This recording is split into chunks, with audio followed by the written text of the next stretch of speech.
5ನೇ ಮಾಡ್ಯೂಲ್ಗೆ ಸ್ವಾಗತ. 3ನೇ ವಾರ. ಈ ಇಡೀ ವಾರ ನಾವು ಫೋರ್ಸ್ಡ್ ಆಸಿಲೇಟರ್ ನೋಡುತ್ತಿದ್ದೆವು. ಆದ್ದರಿಂದ ಇಂದು ಕೆಲವು ಪ್ರಾಬ್ಲಮ್ಗಳನ್ನು ಮಾಡೋಣ. ಕೆಲವು ಆಯ್ದ ಪ್ರಾಬ್ಲಮ್ಗಳು. ನಾನು ನೇರವಾಗಿ ಈ ಮೊದಲನೇ ಪ್ರಾಬ್ಲಮ್ಗೆ ಹೋಗೋಣ. ಈ ಸಂದರ್ಭದಲ್ಲಿ 2 ಕಿಲೋಗ್ರಾಂಗಳಷ್ಟು ದ್ರವ್ಯರಾಶಿಯ ಒಂದು ಬ್ಲಾಕ್ ಅನ್ನು ಸ್ಪ್ರಿಂಗ್ನಿಂದ ನೇತುಹಾಕಲಾಗುತ್ತದೆ. ಈ ಪರಿಸ್ಥಿತಿಯನ್ನು ಈ ರೀತಿ ಚಿತ್ರಿಸಬಹುದು. ಹಾಗಾಗಿ ನಾನು ಈ ರೀತಿಯ ಒಂದು ಸ್ಪ್ರಿಂಗ್ ಅನ್ನು ಹೊಂದಿದ್ದೇನೆ ಮತ್ತು ಏನು ಮಾಡುತ್ತೇವೆಂದರೆ ಸ್ಪ್ರಿಂಗ್ಗೆ 2 ಕಿಲೋಗ್ರಾಂಗಳಷ್ಟು ದ್ರವ್ಯರಾಶಿಯನ್ನು ಹೊಂದಿರುವ ಒಂದು ಬ್ಲಾಕ್ ಅನ್ನು ಅಟ್ಯಾಚ್ ಮಾಡುತ್ತೇವೆ. ಆದ್ದರಿಂದ ನೀವು ಅದನ್ನು ಮಾಡಿದಾಗ ಸ್ಪ್ರಿಂಗ್ ಮತ್ತು ಸಮಸ್ಯೆಯು 2.5 ಸೆಂಟಿಮೀಟರ್ಗಳಿಂದ ವ್ಯಾಪಿಸಿದೆ ಎಂದು ಹೇಳುತ್ತದೆ. ಆದ್ದರಿಂದ ಇದು 2 ಕಿಲೋಗ್ರಾಂ ಮತ್ತು ಸ್ಟ್ರೆಚಿಂಗ್ ಆಗಿದೆ. ಮೊತ್ತ 2.5 ಸೆಂಟಿಮೀಟರ್ ಮತ್ತು ಆಗಿದ್ದಾಗ ಇಲ್ಲಿ ಸ್ಪ್ರಿಂಗ್ ಕೊನೆಯ ಅಂತ್ಯವು ಎಂದು ಸಹ ಹೇಳಲಾಗುತ್ತದೆ. ಇದನ್ನು ನಾನು ಗುರುತು ಮಾಡುತ್ತಿದ್ದೇನೆ 100 ಎಂದು. ಇದು ಹಾರ್ಮೋನಿಕ್ ಆಸಿಲೇಷನ್ ಒಳಗಾಗುತ್ತಿದೆ ಮತ್ತು ಇದು 2 ಮಿಲಿಮೀಟರ್ಗೆ ಆಂಪ್ಲಿಟ್ಯೂಡ್ ಹೊಂದಿದೆ. ಆದ್ದರಿಂದ ಇದು 2 ಮಿಲಿಮೀಟರ್ ಆಗಿರುತ್ತದೆ. ಆದ್ದರಿಂದ ಅದು ಮೇಲಕ್ಕೆ ಮತ್ತು ಕೆಳಕ್ಕೆ ಹೋಗುತ್ತದೆ ಮತ್ತು ಸಮತೋಲನ ಸ್ಥಾನದಿಂದ 2 ಬದಿಯಲ್ಲಿ 2 ಮಿಲಿಮೀಟರ್ ಆಗುತ್ತದೆ ಮತ್ತು ಈ ಸಿಸ್ಟಮ್ನ Q ಮೌಲ್ಯವು 15 ಎಂದು ನಮಗೆ ನೀಡಲಾಗಿದೆ. ಆದ್ದರಿಂದ ಮೊದಲ ಪ್ರಶ್ನೆ ಆಗಿದೆ, ಒಮೆಗಾ ಶೂನ್ಯ ನೈಸರ್ಗಿಕ ಆವರ್ತನ ಎಂದರೇನು ಎಂಬುದನ್ನು ಹುಡುಕಿ. ಆದ್ದರಿಂದ ಸಿಸ್ಟಮ್ನ ನೈಸರ್ಗಿಕ ಫ್ರೀಕ್ವೆನ್ಸಿ ಏನು ಎಂದು ತಿಳಿಯಲು ನಾವು ಬಯಸುತ್ತೇವೆ. ಆದ್ದರಿಂದ ಸಮಸ್ಯೆಯ ಮೊದಲ ಭಾಗದಲ್ಲಿ ನೀಡಲಾದ ಮಾಹಿತಿಯಿಂದ ಇದನ್ನು ಮಾಡಬಹುದು. ಆದ್ದರಿಂದ ನೀವು ಸ್ಪ್ರಿಂಗ್ ಅನ್ನು ಹೊಂದಿದ್ದೀರಿ ಎಂದು ನಾವು ಹೇಳಿದ್ದೇವೆ ಮತ್ತು ನೀವು ಸ್ಪ್ರಿಂಗ್ ಅನ್ನು ಸುಮಾರು 2.5 ಸೆಂಟಿಮೀಟರ್ಗಳಷ್ಟು ವಿಸ್ತರಿಸುವ ದ್ರವ್ಯರಾಶಿಯನ್ನು ಸೇರಿಸಿ. ನಂತರ ವಿಸ್ತರಣೆಯು x ಅನ್ನು ಈ ಕೆಳಗಿನಿಂದ ನೀಡುತ್ತದೆ ಎಂದು ಹೇಳೋಣ. ರ ತೂಕವು ಎಂದರೆ mg = k ಟೈಮ್ಸ್ x. ಈ ಸಮೀಕರಣದಿಂದ ನಾವು ಒಮೆಗಾ ಶೂನ್ಯವನ್ನು ಕಾಣಬಹುದು ಏಕೆಂದರೆ ಕೆಲವು k ರಿಂದ ಜೋಮ್ ಶೂನ್ಯಕ್ಕೆ ಸಮಾನವಾಗಿರುತ್ತದೆ ಗಜಗಳಷ್ಟು ಶೂನ್ಯವನ್ನು ಹೊಂದಿದೆ. ಅದಾಗುತ್ತದೆ g/x ಮತ್ತು g ಆಗಿದೆ 9.81 ಮೀಟರ್ ಸೆಕೆಂಡಿಗೆ ಸ್ಕ್ವೇರ್ /x. ಇದು 2 ಹಂತದವರೆಗೆ ವ್ಯಾಪಿಸುವ ಮೊತ್ತ ಯಾವುದು 5 ಸೆಂಟಿಮೀಟರ್. ಆದ್ದರಿಂದ ಅದು 2.5 10⁻² ಮೀಟರ್ ಆಗಿರುತ್ತದೆ. ಆದ್ದರಿಂದ ನಾವು ಒಮೆಗಾ ಶೂನ್ಯಕ್ಕೆ ಮೌಲ್ಯವನ್ನು ನೀಡುವ ಸ್ಕ್ವೇರ್ ರೂಟ್ ತೆಗೆದುಕೊಳ್ಳಬೇಕಾಗಿದೆ. ಆದ್ದರಿಂದ ಸರಿಸುಮಾರು ಈ ಮೌಲ್ಯವು ಸುಮಾರು 400 ಹರ್ಟ್ಜ್ ಆಗಿರುತ್ತದೆ. ಎಂದರೆ ನಾನು ಇದರ ಸ್ಕ್ವೇರ್ ರೂಟ್ ತೆಗೆದುಕೊಳ್ಳಬೇಕು. ಆದ್ದರಿಂದ ಒಮೆಗಾ 0ಯು ಸುಮಾರು 400ರ ಸ್ಕ್ವೇರ್ ರೂಟ್ ವಾಗಿರುತ್ತದೆ. ಆದ್ದರಿಂದ ಅಂದಾಜು ಮೌಲ್ಯವು 20 ಹರ್ಟ್ಜ್ ಆಗಿದೆ. ಆದ್ದರಿಂದ ಸಮಸ್ಯೆಯ ಮೊದಲ ಭಾಗಕ್ಕೆ ಉತ್ತರವನ್ನು ನೀಡುತ್ತದೆ. ಎರಡನೇ ಭಾಗವು ಈ ಫ್ರೀಕ್ವೆನ್ಸಿ ಅಲ್ಲಿ ಮೊದಲ ಆಂದೋಲನಗಳ ಆಂಪ್ಲಿಟ್ಯೂಡ್ 20 ಹರ್ಟ್ಜ್ ಆಗಿದೆ. ನಾವು ಅಧ್ಯಯನ ಮಾಡುವ ಎಲ್ಲದರಿಂದ ನಮಗೆ ತಿಳಿದಿರುವ ಬಲವಂತದ ಆಂದೋಲನಗಳ ಆಂಪ್ಲಿಟ್ಯೂಡ್ ಮೋಡ್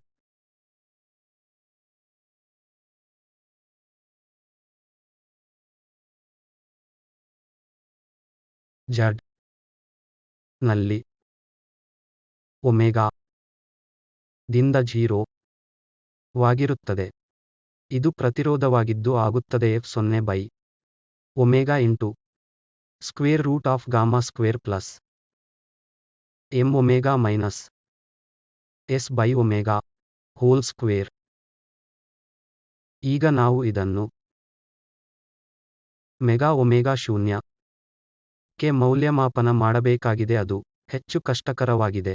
ಆದ್ದರಿಂದ ಒಮೆಗಾ 0ಗೆ ಸಮನಾದ ಒಮೆಗಾದಲ್ಲಿ ಆಂಪ್ಲಿಟ್ಯೂಡ್ ಆಗುತ್ತದೆ ಎಫ್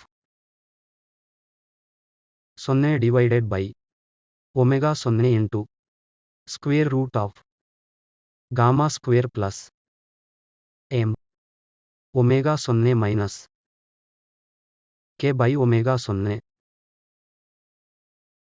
ಹೋಲ್ ಸ್ಕ್ವೇರ್. ಆದ್ದರಿಂದ ವಾಸ್ತವವಾಗಿ ಎಸ್ ಸ್ಟಿಫ್ನೆಸ್ ಕಾನ್ಸ್ಟೆಂಟ್ ಕೇವಲ ಸ್ಪ್ರಿಂಗ್ ಕಾನ್ಸ್ಟಂಟ್ ಕೆ ಆಗಿದೆ. ಆದ್ದರಿಂದ ಈ ಗಳನ್ನು ನಾನು ಇಲ್ಲಿ ಎಂದು ಬರೆದಿದ್ದೇನೆ.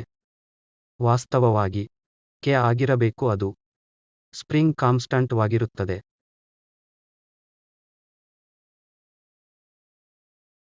ಆದ್ದರಿಂದ ಇಲ್ಲಿ ದ್ರವ್ಯರಾಶಿಯನ್ನು ಈಗಾಗಲೇ ನೀಡಲಾಗಿದೆ, ಆದ್ದರಿಂದ ಮಾಸ್ ಸ್ಪ್ರಿಂಗ್ ಕಾನ್ಸ್ಟಂಟ್ ಮೌಲ್ಯವು ಎಂದು ನನಗೆ ತಿಳಿದಿದೆ, ಅದು ನಮಗೆ ತಿಳಿದಿದೆ. ವಾಸ್ತವವಾಗಿ ಇದು ಎಂ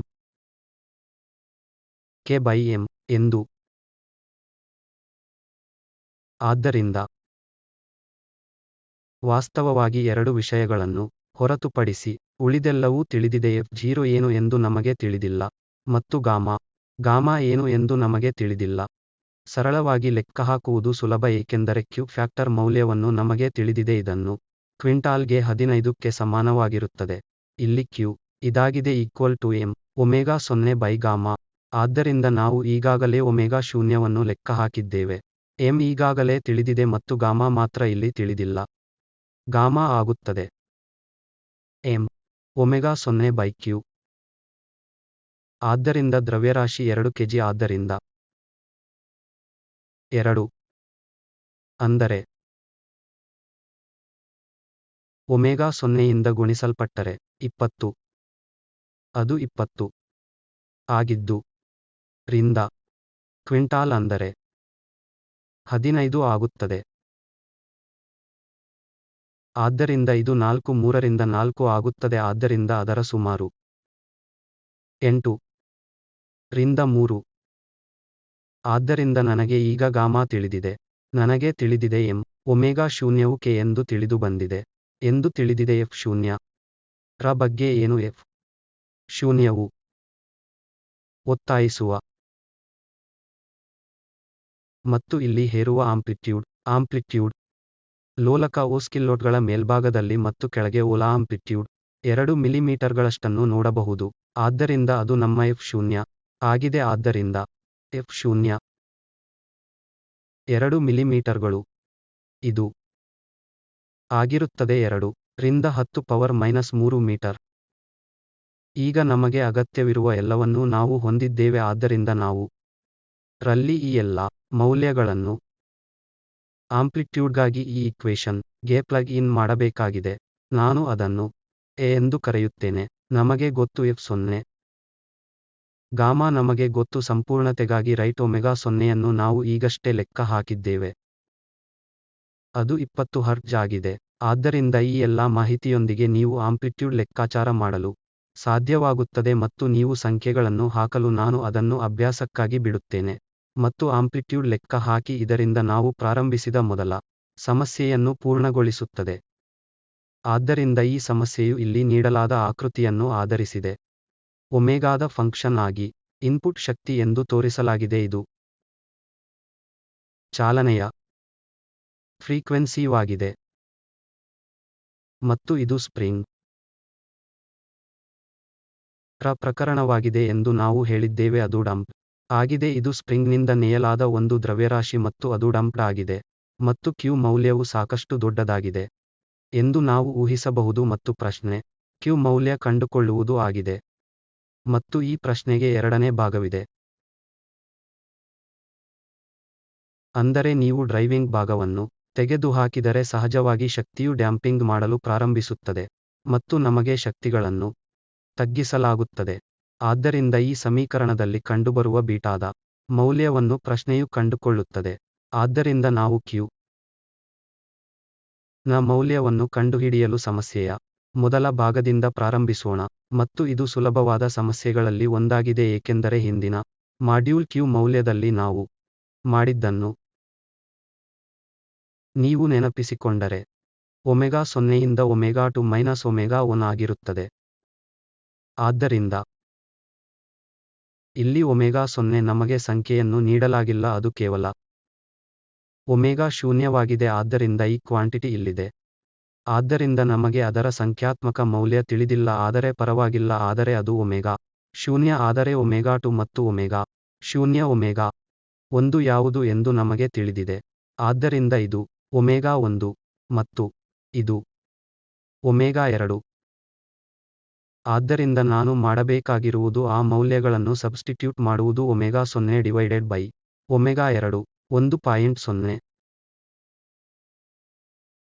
5 ಒಮೆಗಾ 0 ಮೈನಸ್ 0.95 ಒಮೆಗಾ 0.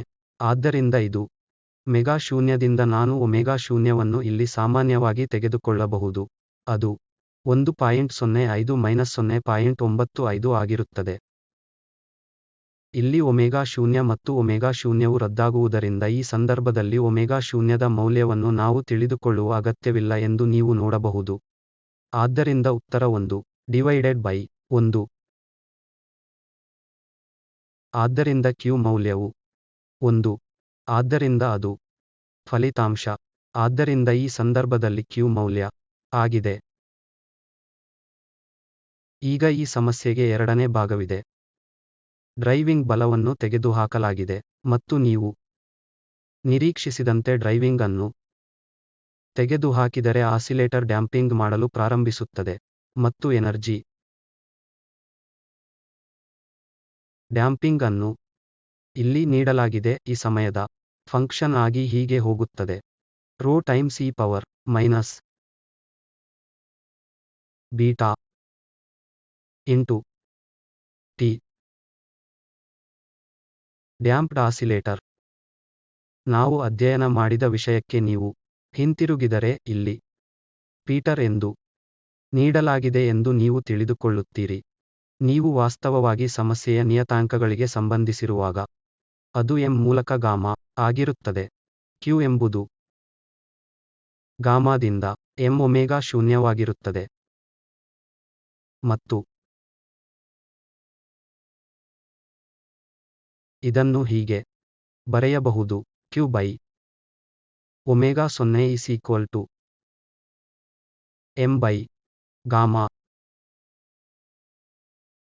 ಇದರಲ್ಲಿ ಇದು ಕೇವಲ ಬೀಟಾವಾಗಿದೆ ಮತ್ತು ಕ್ಯೂ 1 ಎಂಬುದು 1 ಕ್ಕೆ ಸಮಾನವಾಗಿದೆ ಎಂದು ನಮಗೆ ತಿಳಿದಿದೆ. ಆದ್ದರಿಂದ ಒಮೆಗಾ 0 ವಿಷಯದಲ್ಲಿ ಬೀಟಾದ ಮೌಲ್ಯವು ಒಮೆಗಾ 0 ದಿಂದ ಭಾಗಿಸಲ್ಪಡುತ್ತದೆ. ಆದ್ದರಿಂದ ಇದರ ಪರಿಣಾಮವಾಗಿ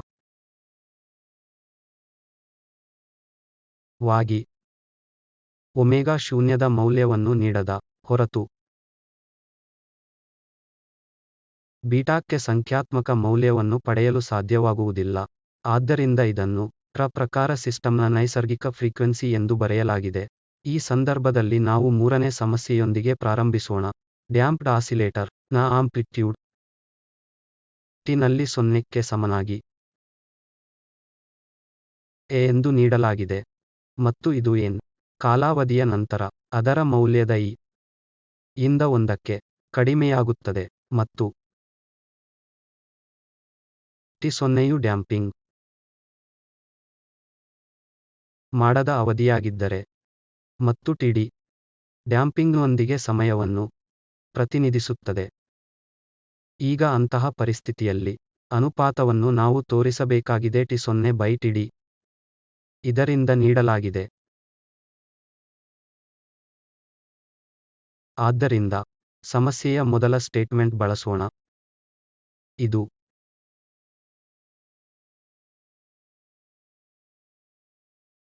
ಎ ಯಿಂದ ರಿಂದ ಶೂನ್ಯ, ಆದ್ದರಿಂದ ಶೂನ್ಯ ಆಗಿದೆ. ಆರಂಭಿಕ ಆಂಪ್ಲಿಟ್ಯೂಡ್ ಮತ್ತು ಎ ಕೆಲವು ಸಮಯದಲ್ಲಿ ಆಂಪ್ಲಿಟ್ಯೂಡ್ ವಾಗಿದೆ. ನಾವು ಟಿ ಎ ಯಿಂದ ಶೂನ್ಯದಿಂದ ಎಂದು ಹೇಳೋಣ. ಸಹಜವಾಗಿ ಇ ಪವರ್ ಮೈನಸ್ ಗಾಮಾ ರಿಂದ 2 ಎಂ ಟಿ ಗೆ ಇದು ಹೊಸದಲ್ಲ. ಇದು ಡ್ಯಾಂಪ್ಡ್ ಆಸಿಲೇಟರ್ ಪ್ರಕರಣಕ್ಕಾಗಿ ನಾವು ಅಧ್ಯಯನ ಮಾಡಿದ ವಿಷಯ ಆಗಿದೆ. ಈಗ ಎನ್ ಸಂಪೂರ್ಣ ಅವಧಿಯ ನಂತರ ಆಂಪ್ಲಿಟ್ಯೂಡ್ ಅದರ ಮೌಲ್ಯದ ಯಿಂದ ಸರಳವಾಗಿ ಬೀಳುತ್ತದೆ. ಅಂದರೆ ಆ ಟರ್ಮ್ ಟಿನಲ್ಲಿ ಇದು n ಬಾರಿ ಟಿ 0 ವಾಗಿರುತ್ತದೆ ಎಂದು ಹೇಳೋಣ. ಈ ಸಮಯದಲ್ಲಿ ನಮ್ಮಲ್ಲಿ ಏನಿದೆ ಎಂದರೆ ಗಾಮಾವನ್ನು 2m ನಿಂದ ಗುಣಿಸಿದಾಗ ಅದು ಗಾಮಾಕ್ಕೆ ಸಮಾನವಾಗಿರುತ್ತದೆ. ಇದು ಗಾಮಾಕ್ಕೆ 2m ನಿಂದ n ನಿಂದ ಗುಣಿಸಿದಾಗ t1 0ಗೆ ಸಮನಾಗಿರುತ್ತದೆ. ಆಗ ಮಾತ್ರ ಆಂಪ್ಲಿಟ್ಯೂಡ್ ಅದರ ಮೂಲ ಮೌಲ್ಯದ ನಿಂದ 1ರಿಂದ ಬೀಳಬಹುದು. ಆದ್ದರಿಂದ ನಾವು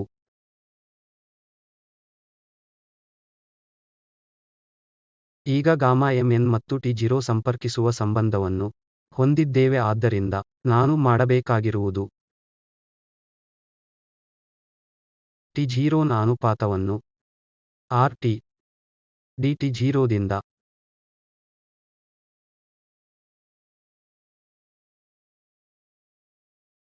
td ಯಿಂದ ಭಾಗಿಸಿದಾಗ ಅದು t0ಗೆ ಸಮಾನವಾಗಿರುತ್ತದೆ. t0 ಆಗಿದೆ 2π/0 ಮಲ್ಟಿಪ್ಲೈಡ್ ಬೈ td ಆಗಿದೆ 2π/d. ಆದ್ದರಿಂದ ಒಮೆಗಾ ಶೂನ್ಯವು ನೈಸರ್ಗಿಕ ಫ್ರೀಕ್ವೆನ್ಸಿವಾಗಿದೆ ಮತ್ತು td ಡ್ಯಾಂಪಿಂಗ್ ಒಮೆಗಾದೊಂದಿಗೆ ಒದ್ದೆಯಾದ ಸಮಯವಾಗಿದೆ. ಡಿ ಡ್ಯಾಂಪಿಂಗ್ ಆಂಗ್ಯುಲಾರ್ ಫ್ರೀಕ್ವೆನ್ಸಿವಾಗಿದೆ. ಆದ್ದರಿಂದ ಸಾಮಾನ್ಯವಾಗಿ ಸಮಯದ ಅವಧಿಯಲ್ಲಿ ಒಮೆಗಾದಿಂದ 2π ಎಂದು ನೆನಪಿಡಿ. ಆದ್ದರಿಂದ ನಾವು t0 ಒಮೆಗಾ 0 ದಿಂದ 2π ಮತ್ತು td ಎಂಬುದು ಒಮೆಗಾ d ಯಿಂದ 2π ಆಗಿದೆ. ಆದ್ದರಿಂದ ನಾನು ಇಲ್ಲಿ ಮಾಡಿದ್ದೇನೆ.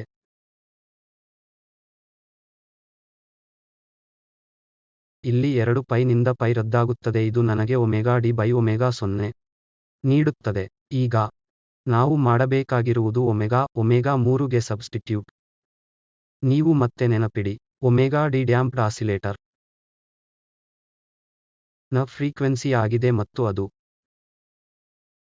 Square root of gamma square by 4m square plus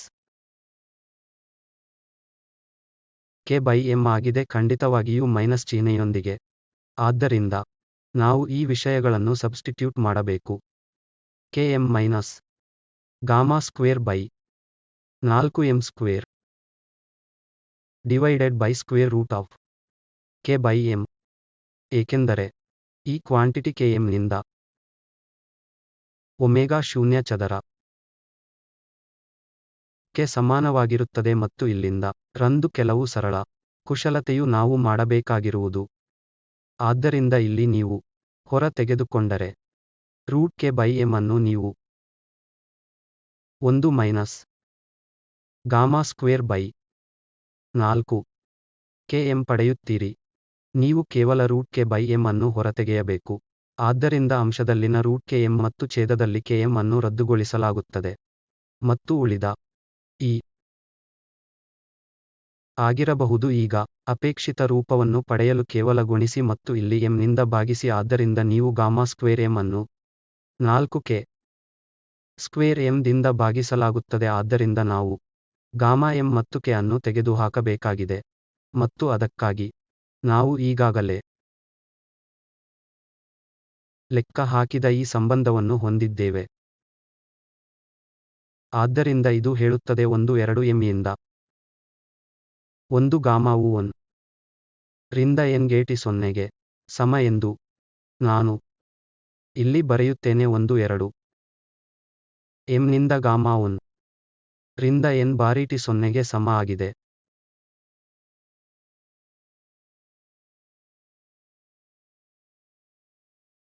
ಆದ್ದರಿಂದ ನಾನು ಗಾಮಾ ಸ್ಕ್ವೇರ್ ನಿಂದ 4m ಸ್ಕ್ವೇರ್ ನಿಂದ m ಬೈ k ಆಗಿ ಹೊಂದುತ್ತೇನೆ.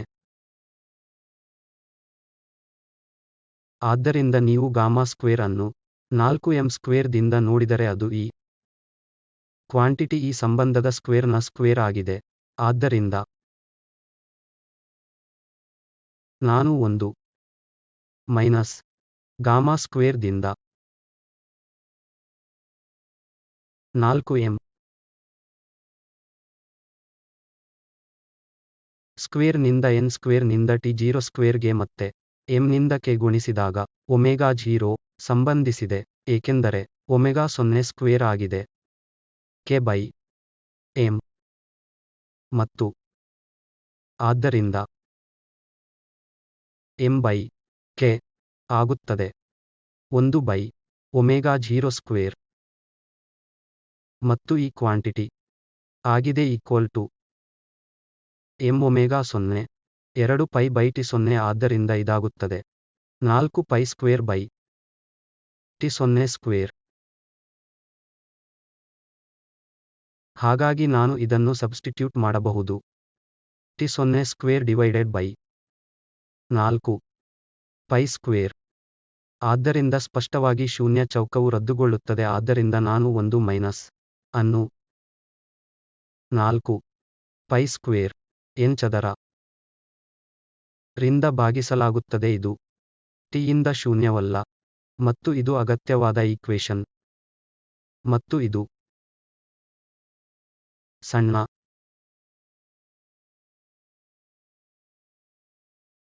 ಆಗಲು ಬೇಕಾದ ಉತ್ತರವಾಗಿದೆ. 5ನೇ ಸಮಸ್ಯೆ ನಿಜವಾಗಿಯೂ ಸರಳವಾದ ಸಮಸ್ಯೆ, ಆದ್ದರಿಂದ ಸರಳ ಸಮಸ್ಯೆ.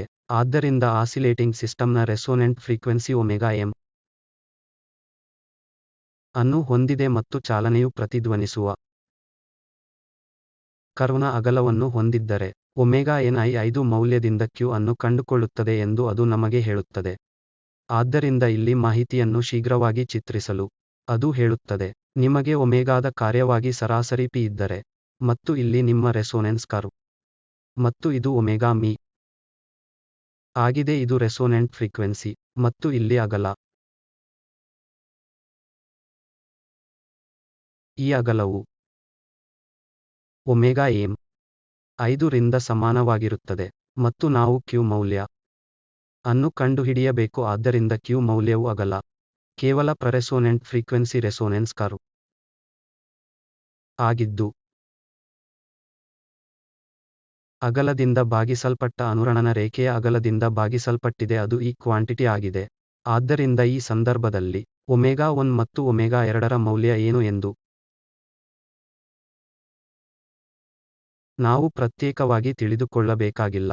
ಮೂಲತಃ ಒಮೆಗಾ 1 ಮತ್ತು ಒಮೆಗಾ 2 ಮೌಲ್ಯ ಏನು ಎಂದು ನಾನು ತಿಳಿದುಕೊಳ್ಳಬೇಕಾಗಿಲ್ಲ, ಏಕೆಂದರೆ ನಾನು ನೇರವಾಗಿ ಅಗಲದ ಮಾಹಿತಿಯನ್ನು ಹೊಂದಿದ್ದೇನೆ. ಆದ್ದರಿಂದ q ಒಮೆಗಾ 0ಗೆ ಸಮಾನವಾಗಿರುತ್ತದೆ ಒಮೆಗಾ 2 ಮೈನಸ್ ಒಮೆಗಾ 1 ಮತ್ತು ಒಮೆಗಾ 0ವನ್ನು ಒಮೆಗಾ m ಎಂದು ನೀಡಲಾಗುತ್ತದೆ.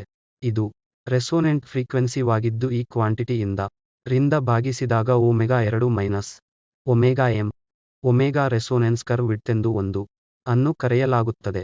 ಅದು ಎಂದು ನಮಗೆ ತಿಳಿದಿದೆ, ಅದು ಕೇವಲ ಒಮೆಗಾ m ನಿಂದ ಭಾಗಿಸಲ್ಪಟ್ಟಿದೆ. ಆದ್ದರಿಂದ ಒಮೆಗಾ m ಅನ್ನು ಒಮೆಗಾ m ನಿಂದ ಭಾಗಿಸಿದರೆ ಅದು 5 ಕ್ಕೆ ಸಮಾನವಾಗಿರುತ್ತದೆ, ಇದು ರದ್ದುಗೊಳ್ಳುತ್ತದೆ. ಆದ್ದರಿಂದ ಈ ಸಿಸ್ಟಮ್ಗೆ q ಮೌಲ್ಯವು 5 ಆಗಿದೆ. ಇದು ಅಗತ್ಯ ಇರುವ ಉತ್ತರವಾಗಿದೆ.